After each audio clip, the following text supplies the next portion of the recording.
Hello everyone, ഞാൻ ഡോക്ടർ.T.L.Xavier. പുതിയൊരു വീഡിയോയിലേക്ക് എല്ലാവർക്കും സ്വാഗതം. ഇന്നത്തെ വിഷയം കവുങ്ങിൻപട്ട, അടയ്ക്ക ഇതൊക്കെ ഇല്ലേ. ഇത് നിങ്ങൾക്ക് ഇത് അറിയുന്നത് മുറുക്കാനായിട്ട് ഉപയോഗിക്കുന്നത് നിങ്ങൾക്ക് അറിയണ്ടാവല്ലോ. അത് മാത്രമൊന്നല്ല കേട്ടോ, ഇനിയും ഒട്ടനവധി ഔഷധ ഗുണങ്ങളുണ്ട്.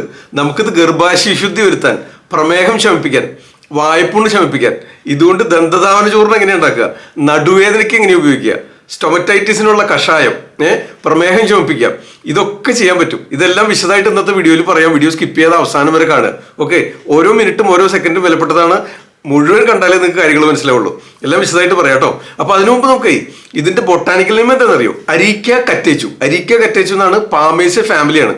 പിന്നെ ഇതിന്റെ കുറച്ച് ആയുർവേദ പ്രോപ്പർട്ടീസ് പറയുകയാണെങ്കിൽ നമുക്ക് കഷായ മധുര രസമാണ്, കടു വിഭാഗമാണ്, ശീതവീര്യമാണ്, അതുപോലെ ഗുരു രൂക്ഷ ഗുണമാണ്. എല്ലാം പരസ്പര വിരുദ്ധ. അത് തന്നെയാണ് ഇതിന്റെ പ്രത്യേകത. പിന്നെ ഇത് ഇത്തിരി മോഹാലസ്യം തലചിറ്റിലുണ്ടാക്കും. അതാണ് ഇതിന്റെ ചെറിയ ചീത്തപ്പേരുണ്ട്, മനസ്സിലായോ? അതുകൊണ്ട് ഇത് സ്ഥിരമായിട്ട് കഴിക്കാൻ പറ്റില്ല. ഔഷധങ്ങളില്ല. പാക്ക് എന്നാണ് തമിഴിൽ വിളിക്കുക, സുപ്പാരി എന്ന് ഹിന്ദിയിൽ. മലയാളം നിങ്ങൾക്ക് അറിയാലോ, അടയ്ക്ക. അതുപോലെ സംസ്കൃതത്തിൽ ക്രമുകം എന്ന് വിളിക്കും. ഓക്കെ, ഇത് നമുക്കിത് ചെറുപ്പത്തിൽ ഇങ്ങനെ പാള വെട്ടി കളിക്കാനും ഒക്കെ എടുക്കും കുട്ടികൾ. അതുപോലെ ഇങ്ങനെ വെട്ടിയെടുത്ത് വീശറി ഉണ്ടാക്കാനായിട്ട് ഇതിന്റെ പാള ഉപയോഗിക്കും. അത്രയൊക്കെ നിങ്ങൾക്ക് അറിയാം. ബാക്കി കാര്യങ്ങൾ എന്തൊക്കെയാന്ന് പറഞ്ഞിട്ടെ. അപ്പൊ നമുക്കിത് ആദ്യമായിട്ട് നമുക്ക് തൊണ്ടയിൽ ഇങ്ങനെ നീർക്കിട്ട്, അതല്ലെങ്കിൽ പല്ലിന് ബലക്കുറവ്, മോണയ്ക്ക് ബലക്കുറവ്, മോണയിലുണ്ടാവുന്ന പലതരം അസുഖങ്ങൾ, ഇതൊക്കെ ഒഴിവാക്കാനായിട്ട് ഇത് ഈ അടയ്ക്ക പ്രയോഗിക്കാൻ പറ്റും. അടയ്ക്ക കൊണ്ടുള്ളൊരു വിദ്യയുണ്ട്. അതെങ്ങനെയാണെന്നറിയോ? അടയ്ക്ക കഷായം വെക്കുക. അടയ്ക്ക കഷായം വെക്കുക എന്ന് പറഞ്ഞു കഴിഞ്ഞാൽ നമുക്ക് എല്ലാ കഷായ വിധി പൊതുവെ എങ്ങനെയാണെന്ന് പറഞ്ഞുതരാം. അപ്പൊ നിങ്ങൾക്ക് മനസ്സിലാവും. ഇതൊരു 60 ഗ്രാമാണ് കഷായം മരുന്ന് എടുക്കേണ്ടത് ഒരു കഷായത്തേക്ക്, ഒരു ദിവസത്തേക്ക് 60 ഗ്രാം എടുക്കുക. അപ്പൊ അതിന്റെ ഒരു 1200 മില്ലി വെള്ളം വേണം ഏകദേശം കേട്ടോ.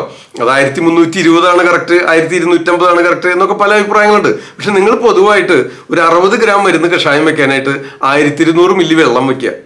അതങ്ങോട്ട് നന്നായിട്ട് തിളപ്പിച്ച് അപ്പൊ അതിനു മുമ്പ് അതിൽ ചേർക്കണ ദ്രവ്യം നന്നായിട്ട് കഴുകി ചതച്ച് ഇടണം. എന്നിട്ട് 20 ഇരട്ടി, അതാണല്ലോ 1200 മില്ലി. 1200 മില്ലി വെള്ളത്തിൽ കഷായം വെച്ച് 4-1 അങ്ങോട്ട് വറ്റിക്കുക. അപ്പൊ 300 മില്ലിയാവും. ആ 300 മില്ലി ആയി കഴിയുമ്പോൾ ആ കഷായ ദ്രവ്യങ്ങൾ, ആ കഷായം വെച്ച ദ്രവ്യങ്ങൾ ഇവിടെ എന്താണ് അടയ്ക്കുക, അതങ്ങോട്ട് അരിച്ചു മാറ്റുക. എന്നിട്ട് അത് വീണ്ടും കുറുക്കി പതുക്കെ ചെറുതീ അരിച്ച് വറ്റിക്കണം കേട്ടോ. പെട്ടെന്ന് ഭയങ്കര തിളച്ച് വറ്റിക്കരുത്. പതുക്കെ ചെറുതീ അരിച്ച് ഇങ്ങനെ ഇളക്കി ചെറുതായിട്ട് വറ്റിച്ച് അത് ഈ 300 മില്ലി ആയില്ലോ. ആ 300 മില്ലി ആയി കഴിയുമ്പോൾ ചണ്ടി അരിച്ച് മാറ്റി വീണ്ടും പതുക്കെ ചെറുതീ അരിച്ച് വറ്റിച്ച് 150 മില്ലി ആക്കുക, അതിന്റെ പകുതിയാക്കുക. എന്നിട്ട് അത് അരിച്ചങ്ങോട്ട് എടുത്തിട്ട് ഒരു 75 മില്ലി രാവിലെയും 75 മില്ലി രാത്രിയും ഭക്ഷണത്തിന് ഒരു അരമണിക്കൂർ മുമ്പ് കഴിക്കുക. ഇങ്ങനെയാണ് പൊതുവെ കഷായത്തി. അപ്പൊ നമുക്ക് ഉള്ളിലേക്ക് കഴിക്കാനായിട്ടേ. അപ്പൊ ഇവിടെ നമുക്ക് ഈ അടയ്ക്ക കഷായം വെച്ചത് രാവിലെയും വൈകിട്ടൊന്ന് കവിള് കൊണ്ടാൽ ഈ മോണയ്ക്ക് ബലക്കുറവ് ഉണ്ടാവുക, അതുപോലെ പല്ലിന് രോഗങ്ങൾ ഉണ്ടാവുക, പല്ലിന് വരുന്ന കേടുകളെ, അതുപോലെ തൊണ്ടയിൽ നീർക്കെട്ടുണ്ടാവുക, ഇതൊക്കെ ശമിക്കുന്നതിന് സഹായിക്കും. ഓക്കെ, അപ്പൊ അങ്ങനെ ഒരു പ്രയോഗമായില്ലേ.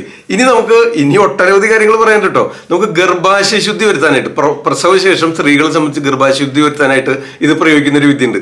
അതിന് അധികം മൂക്കാത്ത അടയ്ക്കെടുത്ത് ഇങ്ങനെ അരിഞ്ഞ് വെള്ളത്തിലിട്ട് വെക്കും ഒരു രാത്രി. അപ്പൊ അതിലൊരു ഒരു കറി ഉണ്ടാവും, അത് പോയി കിട്ടും. എന്നിട്ട് പിറ്റേ ദിവസം അത് നന്നായിട്ട് അരിച്ചെടുത്തിട്ട് അതൊന്ന് നിഴലിൽ വെച്ച് ഉണക്കുക. ഓക്കെ, എന്നിട്ട് അത് കുറച്ച് മതി. അതും ചുക്കും ചക്കരയും, തെങ്ങിൻ ചക്കരയും കൂടി ഇടിച്ച് പൊടിയാക്കുക. ചുക്കും ചക്കരയും കൂടി കൊടുക്കുന്ന പതിവ് നിങ്ങൾക്ക് അറിയണ്ടാവും, പ്രസവശേഷം സ്ത്രീകൾക്ക് കൊടുക്കും. അപ്പൊ അതിന്റെ കൂടെ കുറച്ച് ഈ അടയ്ക്ക വെള്ളത്തിലിട്ട് ശുദ്ധി ചെയ്ത് കഴുകിയത് ആ കറ മാറ്റാൻ വേണ്ടിയിട്ടാ. അത് ഉണക്കിയിട്ട് അതും കൂടെ ഈ ചുക്കും ചക്കരയും കൂടി ഇടിച്ച് പൊടിച്ചത് ഇങ്ങനെ ഓരോന്നുള്ളു, ഇങ്ങനെ 3 വിരൽ കൂടിയ, ഇതാണ് അതിന്റെ ഒരു ഡോസ്.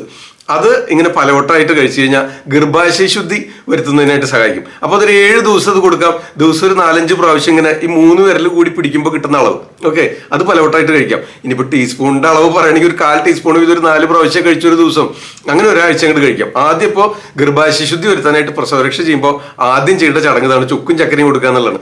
അതിലേക്ക് അടയ്ക്ക അരിഞ്ഞെടുത്തത് ചേർത്ത് ഇടിച്ച് പൊടിയാക്കണം. ഓക്കെ, അങ്ങനെ ചെയ്യാം. അപ്പൊ അത് ശുദ്ധി വരുത്താനായിട്ടാണ് ഈ അരിഞ്ഞ് നമ്മൾ വെള്ളത്തിലിട്ട് വെച്ചിട്ട് പിറ്റേ ദിവസം അരിച്ചെടുത്ത് ഉണക്കിയിട്ട് ഇടിച്ചു പൊടിക്കാൻ പറയണം. ഓക്കെ, അപ്പൊ ഒരു പ്രയോഗം. രണ്ടാമത്തെ പ്രയോഗമായില് അപ്പോ പല്ലിന് വായനാറ്റം, അതുപോലെ അതുപോലെ പല്ലിന് പലതരം കേടുകൾ വരില്ലേ, പല്ലിന് മോണയില് ബലക്കുറവ്, ഇത്തരം അവസ്ഥയൊക്കെ മാറാനായിട്ട് ഈ അടയ്ക്ക കഷായം കവിൾ കൊണ്ടാൽ മതി. ദിവസേന രാവിലെയും വൈകിട്ട് ഒരു 5-10 മിനിറ്റ് നേരം കവിൾക്കുള്ള തുപ്പിക്കളയാം. ഓക്കെ, അങ്ങനെ ചെയ്യുന്നതല്ലാണ്. ഗർഭാശയ ശുദ്ധി വരുത്താനായിട്ട് ഇങ്ങനെ ചുക്കും ചക്കരയും കൂടി ചേർത്ത് ഇടിച്ച് കഴിക്കാം. അത് പറഞ്ഞില്ലേ. ഇനി നമുക്ക് പ്രമേഹ രോഗികൾക്ക് ഇത് പ്രമേഹം നിയന്ത്രിച്ച് നിർത്താനായിട്ട് ഉപയോഗിക്കാം. അതെങ്ങനെയാണെന്നറിയോ? അത് പറയുന്നതിന് മുമ്പ് നമുക്ക് ഇത് കേരളത്തിൽ സുലഭമാണ്. സൗത്ത് ഇന്ത്യയിലാണ് കൂടുതലായിട്ടും കൃഷി ചെയ്തു വരുന്നത്. പ്രത്യേകിച്ച് നമുക്ക് കാസർഗോഡ്, മംഗലാപുരം ഭാഗത്ത് പോയി ഇതിന്റെ കളിയാണ്. എല്ലാ വീട്ടിലും ഏക്കർ കണക്കിന് കവുങ്ങ് കൃഷിയാണ് അവിടെ കാണാൻ നിങ്ങൾക്ക്. ഓക്കെ, അപ്പൊ അത് ഒരു സൗത്ത് ഇന്ത്യയിലെ ഒരു പ്രധാന കാർഷിക വിളകളിൽ ഒന്നാണ്. ഇതിന്റെ പട്ടയിലൊക്കെ ഇങ്ങനെ കുട്ടികളെ ഇരുത്തി വലിച്ചൊക്കെ ചെറുപ്പത്തിൽ കളിക്കും. അതുപോലെ ഇത് വെട്ടിയെടുത്ത് വീശറി ഉണ്ടാക്കും. ഇതൊക്കെ നിങ്ങൾക്ക് അറിയണ്ടാവല്ലോ. അപ്പൊ അതുപോലെ നമുക്ക് ഇതുപോലെ ഒട്ടനവധി ആരോഗ്യകരമായ ഗുണങ്ങളും കൂടി ഇതിനുണ്ട്. ഇത് ചേർത്ത് ഇതിന്റെ മറ്റൊരു ഗുണം എന്ന് പറഞ്ഞാൽ വിരശല്യം ഇല്ലാണ്ടാക്കും. ഉള്ളിലേക്ക് ചെന്ന് കഴിഞ്ഞാൽ കൃമി ഒക്കെ ഇല്ലാണ്ടാക്കാനായിട്ട് സഹായിക്കുന്നുണ്ട്. അതുപോലെ ഈ വായ്പുണ്ണ് മാറ്റാനായിട്ട് സഹായിക്കും. അതൊക്കെ പറയാം, വഴിയെ പറയാം, ശ്രദ്ധിച്ച് കേൾക്ക്. അപ്പൊ നമ്മൾ പ്രമേഹത്തിന് എങ്ങനെയാന്ന് പറയട്ടെ. പ്രമേഹത്തിന് ഉപയോഗിക്കാനായിട്ട് കരിങ്ങാലിക്കാതലും വേങ്ങാക്കാതലും ഈ അടക്കയും കൂടി കഷായം വെക്കുക. കരിങ്ങാലിക്കാതലും വേങ്ങാക്കാതലും അടക്കയും കൂടി ചതച്ചിട്ട് കഷായം വെക്കുക. കഷായ വിധി നേരത്തെ പറഞ്ഞ മാതിരി ആ രീതിയിൽ കഷായം വെക്കുക. അത് അരിച്ചെടുത്തിട്ട് രാവിലെ ഒരു 75 മില്ലി, രാത്രി ഒരു 75 മില്ലി. കരിങ്ങാലിക്കാതൽ വേണം, വേങ്ങാക്കാതൽ വേണം, അടക്ക വേണം. ഇത് മൂന്നും കൂടി ചതച്ചിട്ട് കഷായം വെച്ച് രാവിലെയും വൈകിട്ടും ഭക്ഷണത്തിന് അരമണിക്കൂർ മുമ്പ് 75 മില്ലി വീതം പതിവായിട്ട് സേവിച്ചാൽ പ്രമേഹം നിയന്ത്രിച്ച് നിർത്തുന്നതിന് സഹായകമാകും. ഓക്കെ, ഇനി അടുത്തൊരു പ്രയോഗം പറയാം. നമുക്ക് വായ്പുണ്ണുണ്ടാവില്ലേ, സ്റ്റൊമറ്റൈറ്റിസ്. വായ്പുണ്ണുണ്ടാകുമ്പോൾ അതിനായിട്ട് എന്താ വെച്ചിട്ടുണ്ടെങ്കിൽ ഈ കവുങ്ങിന്റെ വേരില്ലേ, അതൊരു പ്രയാസമില്ല കിട്ടാൻ. അതിങ്ങനെ വേരിങ്ങനെ മുകളിലേക്ക് കയറി വരുന്നുണ്ടോ. കവുങ്ങും തോട്ടത്തിൽ, നല്ല കവുങ്ങും തോട്ടത്തിൽ, നനയുള്ള കവുങ്ങും തോട്ടത്തിൽ പോയി കഴിഞ്ഞാൽ അതിങ്ങനെ പറിച്ചെടുക്കുക ഒരു പ്രയാസമില്ല. അത് നമുക്ക് ഈ കഷായം വെക്കാന്ന് പറഞ്ഞാൽ അപ്പോൾ 60 ഗ്രാം വേണം നമുക്ക്. ഒരു ഫലം എന്ന് പറഞ്ഞാൽ 60 ഗ്രാമാണ്. അതെടുത്ത് കഷായം വെച്ചിട്ട് അത് രാവിലെയും വൈകിട്ട് സ്വല്പം തേനും കൂടെ, ഒരു 1/4 ടീസ്പൂൺ തേനും കൂടെ മേമ്പൊടി ചേർത്ത് രാവിലെയും വൈകിട്ടും പതിവായിട്ട് കഴിച്ചാൽ ഈ വായ്പുണ്ണ് ഇടയ്ക്കിടയ്ക്ക് വരുന്നവരുണ്ടെങ്കിൽ അത് ശമിക്കുന്നതിന് സഹായിക്കും. അപ്പൊ അങ്ങനെ ഒരു ഉപയോഗം കൂടിയായില്ലേ. അടുത്തതായിട്ടേ ഒരു ദന്തധാവന ചോറ് ഉണ്ടാക്കാം. ദന്തധാവന ചോറ് ഉണ്ടാക്കാനായിട്ട് എങ്ങനെയാണെന്ന് അറിയോ? ഈ അടയ്ക്ക നമ്മൾ ഇളയ അടക്കി എടുത്തിട്ട് ചുട്ടെടുക്കണം, കനലിൽ ചുട്ടെടുക്കണം, കരിച്ചെടുക്കുക. എന്നിട്ട് അതായിട്ട് നന്നായിട്ട് പൊടിക്കുക. അതിൻ്റെ കൂടെ 2 പൊടിയും കൂടി വേണം. കരിങ്ങാലിക്കാതലിൻ്റെ പൊടിയും അതുപോലെ കറുവപ്പട്ടയുടെ പൊടിയും.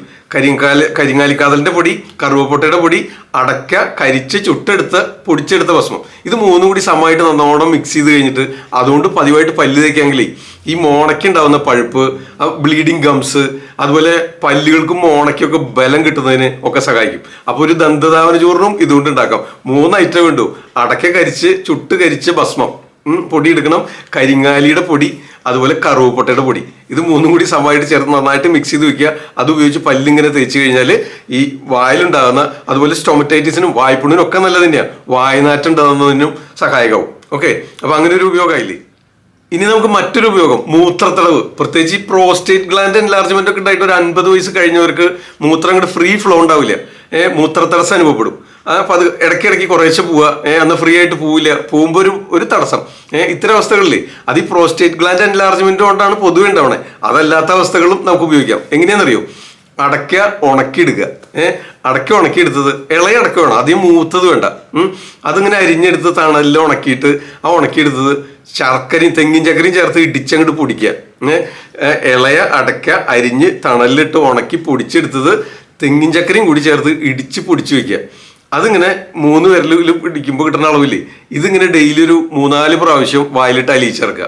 ഇങ്ങനെ പതിവായിട്ട് സേവിച്ചാൽ മൂത്രത്തടവ് നിയന്ത്രിച്ച് നിർത്തുന്നതിന്, ആ യൂറിൻ ഫ്ലോ ഒക്കെ കറക്റ്റ് ആക്കുന്നതിന് സഹായിക്കും.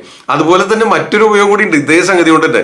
ഈ ലൂസ് മോഷനൊക്കെ ഉണ്ടാവുമ്പോൾ, ഒരുപാട് ഇൻഡൈജഷനൊക്കെ ഉണ്ടായിട്ട് അല്ലെങ്കിൽ ദഹനക്കേട് കൊണ്ട് ഭക്ഷണമൊക്കെ അമിതമായിട്ട് കഴിച്ചിട്ട് ലൂസ് മോഷൻ ഉണ്ടാകുന്ന അവസ്ഥയിൽ ഇത് പതിവായിട്ട് ഇങ്ങനെ കൂടെ കഴിച്ചു കഴിഞ്ഞാൽ ആ വയറിളക്കം, ലൂസ് മോഷൻ നിൽക്കുന്നതിനും സഹായിക്കുന്നതാണ്. ഓക്കെ, ഇനി മറ്റൊരു പ്രധാനപ്പെട്ട ഉപയോഗം കൂടി പറയാം. അതായത് നടുവേദന ഇല്ലേ, ബാക്ക് പെയിനും ഇത് ഉപയോഗിക്കാം. ബാക്ക് പെയിൻ കേസുകളിൽ എങ്ങനെയാണെന്നറിയോ? അതായത് ഇതിന്റെ ഇളം ഇല, കവുങ്ങൻ പട്ടയില്ലേ, അതിന്റെ ഇളം ഇല, അത് വിരിഞ്ഞിങ്ങനെ വരുന്ന സമയത്തുള്ള ഇല വേണം, കൂമ്പല വേണം. അത് ചതച്ച് പിഴിഞ്ഞ് നീരിടുക. ആ നീരും നല്ലെണ്ണയും കൂടി കാച്ചുക. അതിങ്ങനെ ചെറുതായിട്ട് ചേർത്തീകരിച്ച് ഇങ്ങനെ ഇളക്കി വറ്റിച്ച് ആ എണ്ണയുടെ, നല്ലെണ്ണ ചേർത്ത് കാച്ചിട്ടേ ആ എണ്ണയുടെ അളവുമ്പോൾ നിർത്തുക, കാച്ചിരിച്ചെടുക്കുക. ഓക്കെ, അത് തന്നെ എണ്ണ. ഒറ്റ ഐറ്റം ഉണ്ടോ? കവുങ്ങിന്റെ ഇളയ പട്ട, മൂക്കാത്ത പട്ട, അത് ഇടിച്ചു പിഴിഞ്ഞാൽ നീരെടുത്തിട്ട് സമം അളവ് നല്ലെണ്ണയും കൂടി ചേർത്ത് ചെറുതീകരിച്ച് ഇങ്ങനെ ഇളക്കി വറ്റിച്ച് ആ നല്ലെണ്ണയുടെ അളവുമ്പോൾ അതിങ്ങനെ തിളച്ചും ഇങ്ങനെ പത വരും. അപ്പൊ അതുകൊണ്ട് ഇങ്ങനെ കൂടെ ഇളക്കി കൊടുക്കണം. സിമ്മിലിട്ടിട്ട് വേണം ഗ്യാസിലാ വെക്കണമെങ്കിൽ. ഇപ്പൊ ഗ്യാസിലായിരിക്കുമല്ലോ തയ്യാറാക്കണേ. എന്നിട്ട് ആ തൈലം, നല്ലെണ്ണ ചേർത്ത് കാച്ചിയ തൈലം ഉണ്ടല്ലോ, അത് അരിച്ചെടുത്ത് സൂക്ഷിച്ചു വെക്കുക. ഒരു ഗ്ലാസ് ബോട്ടിൽ, ബ്രൗൺ കളർ ഗ്ലാസ് ബോട്ടിൽ സൂക്ഷിച്ചു വെക്കുക. അത് ഈ ബാക്ക് പെയിന് അത് പുരട്ടി ഒഴിഞ്ഞാൽ ഉണ്ടല്ലോ, ബാക്ക് പെയിൻ കുറയുന്നു. നടുവിനുണ്ടാവുന്ന പിടുത്തും ഇപ്പോൾ ഡിസ്ക് ബൾജ്, ഡിസ്ക് പ്രൊലാപ്സ് എന്നൊക്കെ പറഞ്ഞിട്ട് നടുവേദനക്കാർ ഒരുപാടാണ്. അപ്പൊ അവർക്കൊക്കെ ആ വേദനയ്ക്ക് ആശ്വാസം കിട്ടുന്നതിന് സഹായിക്കും. പിന്നെ നിങ്ങൾക്ക് എല്ലാവർക്കും അറിയാവുന്ന ഒരു ഉപയോഗമുണ്ട്, മുറുക്കാനായിട്ട് ഇത് എടുക്കില്ലേ, അടുക്ക. അപ്പൊ ഇതിന് ചെറിയൊരു ചീത്തപ്പേരുകൾ എന്താ വെച്ച് കഴിഞ്ഞാൽ, ഈ പാക്കിന്റെ ഒരു ദോഷവശം എന്താ വെച്ച് കഴിഞ്ഞാൽ മത്ത് ഉണ്ടാക്കും. അതായത് മോഹാലസ്യം വരും, തലചിറ്റുണ്ടാക്കും. അതാണ് ഇതിന്റെ ഒരു ദോഷവശം. അപ്പൊ അതുകൊണ്ട് പതിവായിട്ട് സ്ഥിരമായിട്ട് കഴിക്കുന്നത് നമുക്ക് അനുശാസിച്ചുകൂടാ. ഓക്കെ, അങ്ങനെ ഒരു ദോഷപ്പേര് ഇതിനുണ്ടെന്ന് മാത്രം. പക്ഷെ ഒട്ടനവധി ഗുണങ്ങളുണ്ട്. ഇത് ഒരുപാട് നല്ല പ്രധാനമുള്ള കേരളത്തിലെ സൗത്ത് ഇന്ത്യയിലെ പ്രധാന കാർഷിക വിളകളിൽ ഒന്നാണ്. ഓക്കെ, അപ്പോൾ വീഡിയോ ഇഷ്ടമായെന്ന് വിചാരിക്കുന്നു. എന്തെങ്കിലും സംശയം ഉണ്ടെങ്കിൽ ആവർത്തിച്ച് 1-2 തവണ കാണുക. ലൈക്ക് ചെയ്ത് കഴിഞ്ഞാൽ എല്ലാവർക്കും ഷെയർ ചെയ്ത് കൊടുക്കുക, എല്ലാ ഗ്രൂപ്പുകളിലും ഷെയർ ചെയ്ത് കൊടുക്കുക, ആർക്കെങ്കിലും ഒക്കെ പ്രയോജനപ്പെട്ടെന്നേ. അപ്പോൾ തൽക്കാലം നിർത്താം ഇന്നത്തെ വീഡിയോ. മറ്റൊരു വീഡിയോ ആയിട്ട് നാളെ രാത്രി 9 മണിക്ക് വീണ്ടും കാണാം. നന്ദി, നമസ്കാരം. ഞാൻ ഡോക്ടർ സേവിയർ, ആദ്യം ആയുർവേദം.